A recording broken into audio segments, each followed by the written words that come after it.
आलमी जरीदे ने केपी हुकूमत की विफाक से मुख्तलिफ पॉलिसी को दहशत गर्दी के खात्मे में बड़ा चैलेंज करार दे दिया। द डिप्लोमेट के मुताबिक पाकिस्तान की ज़्यादा दहशत गर्दी के खिलाफ कोशिशें सियासी इख्तलाफात से मुतासर हो रही हैं। केपी हुकूमत विफाकी पॉलिसी से हटकर अलग रास्ता इख्तियार किए हुए है। केपी हुकूमत अब भी मुज़ाकरात और महदूद कार्रवाइयों पर जोर दे रही है। विफाक और केपी हुकूमत की मुतजाद हिकमत अमली ने सूरत-ए-हाल को मजीद पेचीदा बना दिया। गैर कानूनी अफगान महाजरीन की वापसी पर भी विफाक और केपी में इख्तलाफात हैं। विफाक की हिदायत को नजरअंदाज करना केपी को शिद्दत पसंद लहर से नहीं बचा सकता।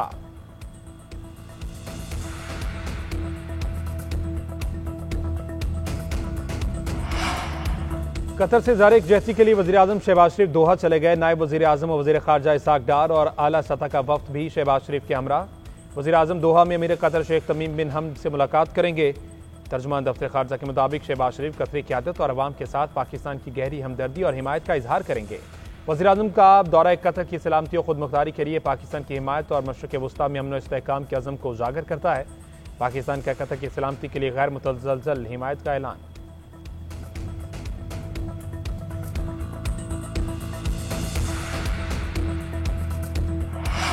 इसराइल का कतर पर हमला। सऊदी वली-अहद शहजादा मोहम्मद बिन सलमान भी कतर पहुंच गए। मोहम्मद बिन सलमान ने कहा कि इसराइली जारियत का मुकाबला करने के लिए इक़दामात करना होंगे। कतर के दिफा के लिए तमाम सलाहियतें बरोकार लाएंगे। कतर के वज़ीर आज़म शेख मोहम्मद बिन अब्दुर्रहमान अल सानी का अमरीकी टीवी को इंटरव्यू। कहा, इसराइली हमले ने यरगमालियों की रिहाई की तमाम उम्मीदें खत्म कर दी।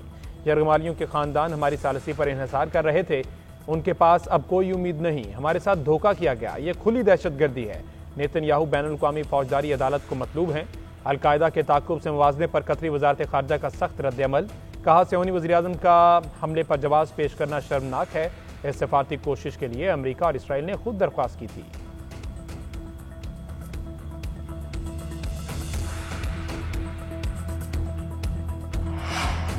मुल्तान के करीब जलालपुर पीरवाला शहर को बचाने के लिए उच्च शरीफ रोड पर शगाफ डाल दिया गया। सैलाब का रुख बस्ती लांग, बस्ती कहनों, बहादुरपुर और दीगर की जानिब हो गया।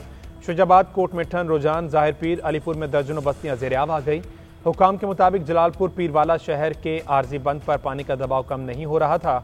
शहर को बचाने के लिए सरतोड़ कोशिशें जारी हैं। शगाफ डालने से पानी की सतह में कमी वाक़ होने लगी। शहराब काफ़ी हद तक महफूज है, मगर अगले 24 घंटे इंतहाई अहम करार।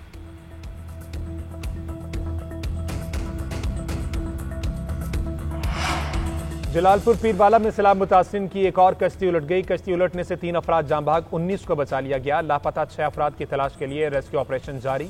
सैलाब मुतासिरीन प्राइवेट कश्ती पर शहर आ रहे थे। लियाकतपुर में भी रेस्क्यू ऑपरेशन के दौरान कश्ती हादसा। लापता 2 खातीन समेत 3 अफराद की लाशें मिल गई। हादसे में जाँ भाग अफराद की तादाद 8 हो गई।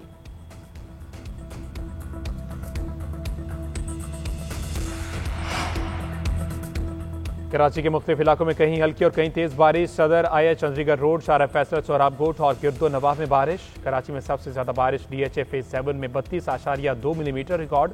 केमाड़ी में 19.5, PF बेस पर 19 और कोरंगी में 18.9 मिलीमीटर बारिश रिकॉर्ड की गई। महकमा मौसमियात के मुताबिक बारिश का सिलसिला पूरा दिन जारी रहने का इम्कान। शहर में अर्बन फ्लडिंग, मुख्तलिफ इलाकों में घरों में पानी दाखिल हो गया। गडाप में बेपरी कोनकर नदी में डूबने वाले 3 अफराद की लाशें न मिल सकी।